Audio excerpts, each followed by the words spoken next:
इस कहानी की शुरुआत में ये दिखाया जाता है कि एक चाइल्ड साइकोलॉजिस्ट होता है जिसका नाम मेलकम होता है और वो अपनी पत्नी के साथ घर आता है। आज वो बहुत खुश है क्योंकि आज उसे उसके काम के लिए सम्मानित किया गया है। मेलकम की बीवी एना मेलकम को कॉन्ग्रेचुलेट करते हुए कहती है कि तुम अपने काम को मुझसे ज्यादा प्रायोरिटी देते हो। इसके बाद ये दोनों बेडरूम में जाते हैं। एना देखती है कि रूम का टेलीफोन टूटा हुआ है और विंडो का ग्लास भी ब्रेक होता है।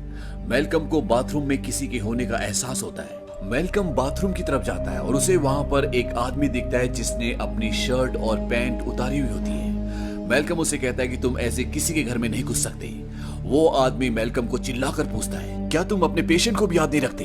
दरअसल ये मेलकम का एक पेशेंट होता है। जब ये छोटा था इसे हेल्यूसिनेशन की बीमारी थी और बहुत याद करने के बाद मेलकम को याद आता है कि इसका नाम विंसेंट ग्रे है। जब ये छोटा था तो ये मेलकम का पेशेंट था। विंसेंट उसे बताता है कि आज उसकी जो भी हालत है उसके पीछे मेलकम जिम्मेदार है। मेलकम विंसेंट को शांत करने की कोशिश करता है लेकिन विंसेंट की दिमागी हालत ठीक नहीं होती और इससे पहले कि मेलकम विंसेंट को कुछ समझा पाता, विंसेंट मेलकम को गोली मार देता है और अपने आप को भी गोली मार देता है। अगले दिन ये दिखाते हैं कि मेलकम घर के बाहर बेंच पर बैठकर विंसेंट की केस फाइल चेक कर रहा होता है। तभी सामने के घर से एक 9 साल का बच्चा बाहर आता है। इस बच्चे का नाम कोल सीयर होता है और इसकी फाइल भी मेलकम के पास होती है। और जैसा कि मेलकम एक चाइल्ड साइकोलॉजिस्ट है तो ये मेलकम का अगला केस होता है। इस बच्चे को एंग्शियस एंजाइटी डिसऑर्डर होता है। इस बीमारी में इंसान इतना चिंतित और डर में होता है कि वो अपना कोई भी काम ठीक से नहीं कर पाता। मेलकम उस बच्चे के पीछे जाता है और ये दोनों एक चर्च में मिलते हैं। मेलकम कोल को अपना नाम बताता है और उसे बताता है कि आज कोल की उसके साथ अपॉइंटमेंट है। मेलकम कोल से बातें करते वक्त उसके हाथों पर चोटों के निशान नोटिस करता है। मेलकम कोल से पूछता है कि वो अपने खिलौनों से क्या बोल रहा था।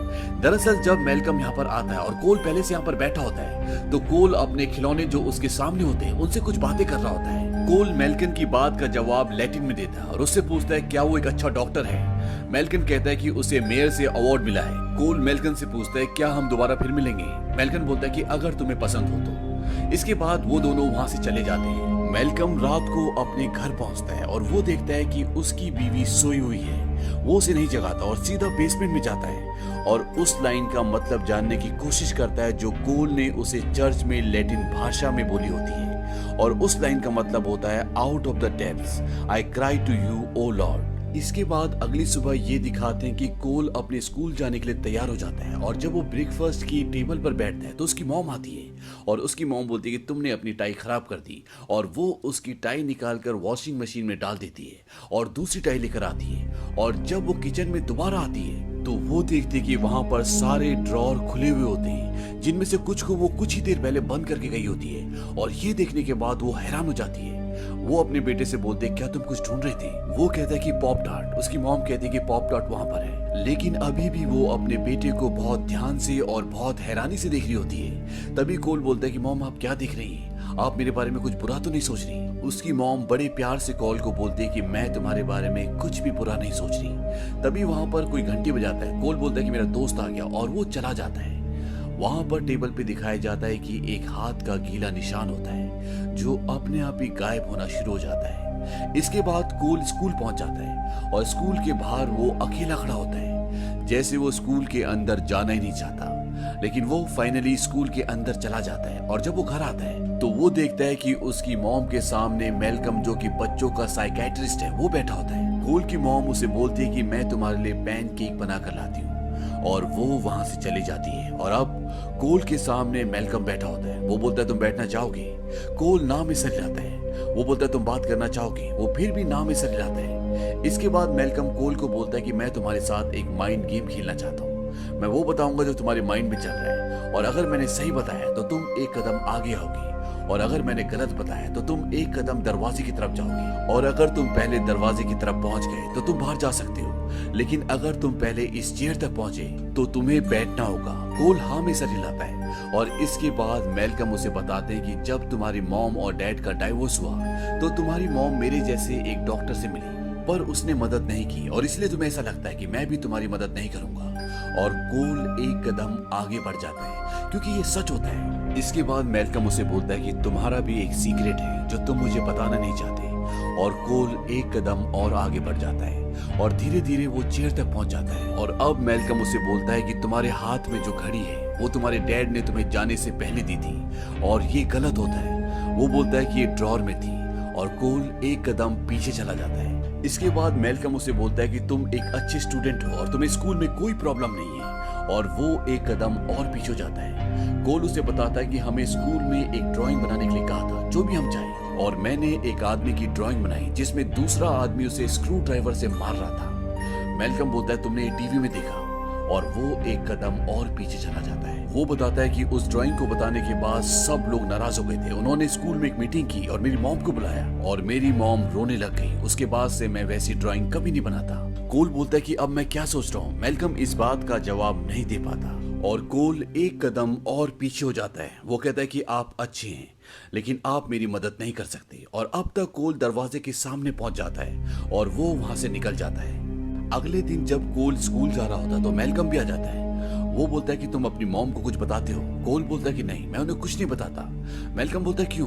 कोल कहता है कि वो मुझे एक आम लड़का नहीं समझती और अगर मैं उन्हें सब कुछ सच बता दूंगा तो वो मुझे पागल समझेगी। इस बात पे मेलकम उसे समझाता है। वो कहता है कि तुम पागल नहीं हो और अगर तुम्हें कोई ऐसा बोलता भी है तब भी उसकी बातों पे यकीन मत करना। इसके बाद जब कोल घर आ जाता है तो मेलकम भी उसके साथ होता है और वो बोलता है कि तुम्हें पता है कि फ्री एसोसिएशन राइटिंग क्या होता है? वो कहता है नहीं। मेलकम बताता है कि इसमें तुम्हारे हाथ में एक पेन होता है और तुम्हें कुछ भी लिखना होता है बिना सोचे समझे। इससे तुम्हारे अंदर की कुछ ऐसी बातें, कुछ ऐसी चीजें सामने आ जाती हैं जिसके बारे में तुम खुद भी कभी कुछ नहीं जानते। मेलकम कोल से बोलता है क्या तुमने कभी ऐसी राइटिंग की है? कोल बोलता है हाँ। मेलकम पूछता है तुमने क्या लिखा था? कोल बोलता है कि बुरी बातें। मेलकम कोल से पूछता है कि अगर तुम जिंदगी में कुछ बदलना चाहते हो तो तुम क्या बदलोगी? कोल बोलता है कि मैं अब और डरना नहीं चाहता।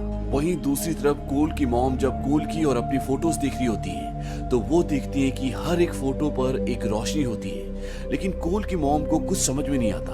अब कोल एक बार फिर से स्कूल जाता है और स्कूल में उनका हिस्ट्री का टीचर उन्हें हिस्ट्री पढ़ा रहा होता है और वो बताता है कि इस शहर की हर एक चीज में एक इतिहास छुपा हुआ है, यहाँ तक कि इस बिल्डिंग में भी। वो बोलता है कोई बता सकता है कि इस बिल्डिंग का इतिहास क्या है? तभी कोल अपना हाथ उठाता है और वो बोलता है कि यहाँ पर लोगों को फांसी दी जाती थी। कोल का टीचर बोलता है कि ऐसा कुछ नहीं था, ये एक कोर्ट था जहाँ पर बहुत सारे वकील रहते थे। कोल बोलता है कि वही लोग लोगों को फांसी देते थे। कोल का टीचर ये सुनकर उसको हैरानी से देख रहा होता है। कोल बोलता है कि मुझे ऐसे मत देखो, आप जब स्कूल में थे तब आप हकलाते थे और तब भी आप लोगों को ऐसे देखते थे। और इसके बाद वो उनको बोलता है कि आप हकलाने वाले थे। ये बात सुनकर कोल का टीचर सच में हकलाने लगता है। वो बोलता है कि तुमको ये बात किसने बताई? लेकिन कोल लगातार उसको यही बोल रहा होता है। तभी उसका टीचर उसके डेस्क पे एक पंच मारता है और बोलता है कि तुम पागल हो। वहीं दूसरी तरफ ये दिखाते हैं कि मेलकम जब घर जाते हैं तो वो देखते हैं कि उनकी बीवी एंटी डिप्रेशन की दवाई खा रही होती है और इस बात से वो परेशान हो जाते हैं। अब यहाँ पर एक पार्टी दिखाई जाती है जहाँ पर कोल होता है और तभी कोल को ऊपर से कुछ बच्चों की आवाजें आती है और जब वो ऊपर जाता है तो वहाँ पर दो बच्चे होते हैं और वो दोनों बच्चे उसे एक कमरे में बंद कर देते हैं। कोल वहाँ पर बहुत चिल्लाता है क्योंकि वो डर जाता है और कोल की मॉम भागती हुई ऊपर जाती है, लेकिन कमरे का दरवाजा नहीं खुलता और तभी कमरे का दरवाजा अपने आप ही खुल जाता है और कोल वहां पर बेहोश होता है। कोल की मॉम कोल को हॉस्पिटल ले जाती है जहां पर डॉक्टर कोल की मॉम को बताता है कि उसके जिस्म पर कुछ खरोचों के निशान हैं और डॉक्टर को इस बात का शक कोल की मॉम पर होता है कि उसकी मॉम उसे मारती है, लेकिन कोल की मॉम बोलती है कि मैं अपने बच्चे को कैसे मार सकती हूँ। वहीं दूसरी तरफ भी दिखाया जाता है कि कोल बेड पे लेटा होता है और उसके सामने मेलकम आते हैं। मेलकम अपनी बीवी की वजह से परेशान है और कोल इस बात को समझ जाता है। कोल मेलकम को बताता है कि मैं अपना सीक्रेट आपको बताना चाहता हूँ। मेलकम हाँ में सर हिलाता है। कोल उसे बोलता है कि मुझे मरे हुए लोग दिखते हैं हर जगह। मेलकम पूछता है कि तुम्हें मरे हुए लोग सपनों में दिखते हैं? कोल बोलता है कि नहीं, वो मुझे हर जगह दिखते हैं, चलते फिरते हुए दूसरे लोगों की तरह, लेकिन उन्हें नहीं पता कि वो मर चुके हैं। वो वही देखते हैं जो देखना चाहते हैं और वो मुझे हर वक्त हर जगह दिखते हैं। कोल मेलकम से बोलता है कि आप ये सीक्रेट किसी को बताएंगे नहीं ना? मेलकम बोलता है कि नहीं, मैं वादा करता हूँ। कोल बोलता है कि मेरे सोने तक आप कहीं जाना मत, और इसके बाद कोल सो जाता है। मेलकम को लगता है कि कोल बीमार है, उसे विजुअल हेलुसिनेशन होते हैं और उसे मेडिकेशन की हॉस्पिटल की जरूरत है। इसके बाद कोल की मॉम कोल को घर ले आती है। वो सो रहा होता है और कोल की मॉम देखती है कि उसके शरीर पर खरोचों के निशान होते हैं। उसे लगता है कि ये सब उसके दोस्तों ने किया है और वो उसके दोस्तों के घर पर फोन करती है और उनके पेरेंट्स को बोलती है मैं आपके बेटे के बारे में बात करना चाहती हूँ। उसे कहना कि अपने दोस्तों के साथ मिलकर कोल को परेशान करना बंद करे। अब रात को कोल की आंखें खुलती है और उसे अब टॉयलेट जाना है। वो बहुत डरते हुए टॉयलेट तक पहुंचता है और जब वो टॉयलेट कर रहा होता है तो उसे लगता है कि उसके पीछे से कोई निकला है। और जब कोल किचन में जाता है तो वहां पर एक औरत काम कर रही होती है और वो कोल को देखकर चिल्लाती है। वो कहती है, you can not hurt me any more, you are a terrible husband. और कोल वहां से भाग जाता है और भाग के सीधा अपने टेंट के अंदर आ जाता है, जहां पर उसने बहुत सारी पवित्र छोटी छोटी मूर्तियां रखी होती है। कोल बहुत बुरी तरह डर चुका है। वहीं दूसरी तरफ ये दिखाया जाता है कि मैल्कम की वाइफ का किसी के साथ अफेयर चल रहा है और मैल्कम उन दोनों को एक साथ देख लेता है। इस बात से मैल्कम बहुत परेशान हो जाता है और जब वो कोल के पास जाता है, कोल उससे पूछता है कि आप क्या चाहते हैं। मैल्कम बोलता है कि मैं अपनी बीवी से उसी तरह से बात करना चाहता हूँ जैसे मैं पहले करता था। मैंने बहुत वक्त से उससे बात भी नहीं की। कोल बोलता है कि लेकिन आप ऐसा कैसे करेंगे। मैल्कम बोलता है कि मैं अब से तुम्हारा डॉक्टर नहीं हूँ, मैं अपनी फैमिली की तरफ ध्यान देना चाहता हूँ। कोल बोलता है कि प्लीज आप मुझे मत छोड़िए, सिर्फ आप ही मेरी मदद कर सकते हैं। कोल बोलता है कि आपको मेरे सीक्रेट पे यकीन है ना, जो मैंने आपको बताया था। मैल्कम बोलता है कि मैं इसका जवाब नहीं दे सकता। इस बात से कोल को बहुत दुख होता है क्योंकि वो समझ जाता है कि मैल्कम को उसकी बात पे यकीन नहीं है। कोल उसे बोलता है कि अगर तुम्हें मेरी बात पे यकीन नहीं है तो तुम मेरी मदद कैसे कर सकते हो। इसके बाद मैल्कम अपने घर के बेसमेंट में आ जाता है और वहां पर वो विंसेंट के कुछ ऑडियो रिकॉर्डिंग सुनता है। विंसेंट मैल्कम का वही पेशेंट होता है जिसने इस कहानी की शुरुआत में उसे गोली मारी थी और विंसेंट का और कोल का केस लगभग एक जैसा होता है। अब उसे उस रिकॉर्डिंग में एक स्पेनिश आवाज सुनाई देती है और उसमें वो बोलता है, योर नो क्यूरो मोरीन, मतलब मैं मरना नहीं चाहता। ये सुनने के बाद मैल्कम कोल से मिलने के लिए चर्च आता है। वो वहां पर कोल से पूछता है कि जो तुमने मुझे बताया था कि तुम्हें मरे हुए लोग दिखते हैं, वो तुमसे क्या चाहते हैं। कोल बोलता है कि वो हमेशा मुझसे मदद मांगते हैं। मैल्कम कहता है कि बिल्कुल ठीक, और मैं उनको वापस पहुंचाने का रास्ता जानता हूँ। कोल बोलता है कैसे। वो कहता है कि उनकी बात सुनो, उनकी मदद करो। कोल कहता है कि अगर उन्हें मदद ना चाहिए हो तो, वो गुस्से में दूसरों को नुकसान पहुंचाना चाहे तो। और इसके बाद मैल्कम वहां से चला जाता है और वो अपने घर आता है और वो देखता है कि वही लड़का जो बार बार उसकी बीवी से मिलने आता है वो उसके घर से निकल रहा होता है। इस बात से मैल्कम को दुख होता है। वहीं दूसरी तरफ ये दिखाया जाता है कि कोल अपने टेंट में सो रहा होता है। तभी उसको अपनी मॉम की आवाज आती है और वो भागता हुआ अपनी मॉम के कमरे में जाता है और वो देखता है कि उसकी मॉम सपने में कुछ ना कुछ बोल रही होती है क्योंकि वो अपने बेटे के लिए परेशान है, उसकी मदद करना चाहती है। कोल अपनी सोई हुई मॉम का सर सहलाता है और बोलता है कि मॉम प्लीज सो जाओ। इसके बाद उसकी मॉम शांत हो जाती है और वो वापस अपने टेंट के पास आ जाता है। तभी उसके मुंह से भाप निकलना शुरू हो जाती है, यानी कि वहां का वातावरण ठंडा हो जाता है और जब भी मरे हुए लोग आसपास होते हैं तो वहां पर ठंड पड़ना शुरू हो जाती है। इस बात से कोल डर जाता है और वो जल्दी से अपने टेंट के अंदर चला जाता है और तभी वो देखता है कि उसके सामने एक लड़की बैठी होती है। कोल इस बात से डर जाता है और वहां से भागता है, लेकिन कुछ ही पलों के बाद वो वापस आता है और वो उससे पूछता है, क्या तुम मुझे कुछ बताना चाहती हो। और इसके बाद ये दिखाया जाता है कि अगली सुबह कोल और मैल्कम उसी लड़की के घर जाते हैं और वहां पर उसकी शोक सभा में बहुत सारे लोग होते हैं। कोल और मैल्कम ऊपर उसके कमरे की तरफ जाते हैं और कमरे के अंदर जाने से पहले कोल मैल्कम को बोलता है कि आप घर मत जाइएगा। मैल्कम बोलता है कि मैं यही रहूंगा और कोल उस कमरे के अंदर दाखिल हो जाता है। वहां पर कोई नहीं होता और तभी उसके पैर पर कोई हाथ लगाता है और कोल डर के नीचे बैठ जाता है और वो देखता है कि बेड के नीचे वही लड़की होती है जो रात को उसके कमरे में आई थी। उसके हाथ में एक बॉक्स होता है और अब कोल उस बॉक्स को लेके नीचे आता है और वो उस लड़की के डैडी को बॉक्स देता है और वो कहता है कि आपकी बेटी आपको कुछ बताना चाहती है। और बॉक्स देने के बाद वो वहां से चला जाता है और जब वो बॉक्स खोलते हैं तो उस बॉक्स के अंदर एक वीडियो टेप होता है और जब उस वीडियो टेप को चलाया जाता है तो वो लड़की जिसकी आत्मा कोल से मिलने उसके घर आई थी और जिस आत्मा ने उसको ये बॉक्स दिया है उसकी मॉम उसके खाने में जहर मिलाती है और जिसकी वजह से उसकी मौत हो जाती है। और अब उस लड़की के डैड को पूरा सच पता चल जाता है और कोल के ऐसा करने से कोल ने उस लड़की की छोटी बहन की जान बचा ली होती है, क्योंकि अगर उसके डैड को ये सच पता ना चलता तो उसकी मॉम उसकी छोटी बहन को भी जहर देकर मार देती। अब यहाँ पर कोल ये सब करने के बाद आत्माओं के साथ रहना, उनसे बात करना सीख जाता है। अब वो उनसे नहीं डरता और इसी की वजह से अब वो स्कूल में भी अच्छे से रहता है और उसे एक प्ले में हिस्सा भी मिलता है और इस प्ले को करने के बाद वो बहुत खुश होता है। कोल की जिंदगी से अब डर निकल चुका है प्ले के बाद कोल मेलकम से मिलता है। मेलकम बोलता है कि तुमने प्ले में बहुत अच्छा काम किया। कोल बहुत खुश है। कोल उसे बोलता है कि मैं जानता हूं कि तुम अपनी पत्नी से कैसे बात कर सकती हो। जब वो सो रही होंगी तब आप उनसे बात कर लेना और उन्हें पता भी नहीं चलेगा।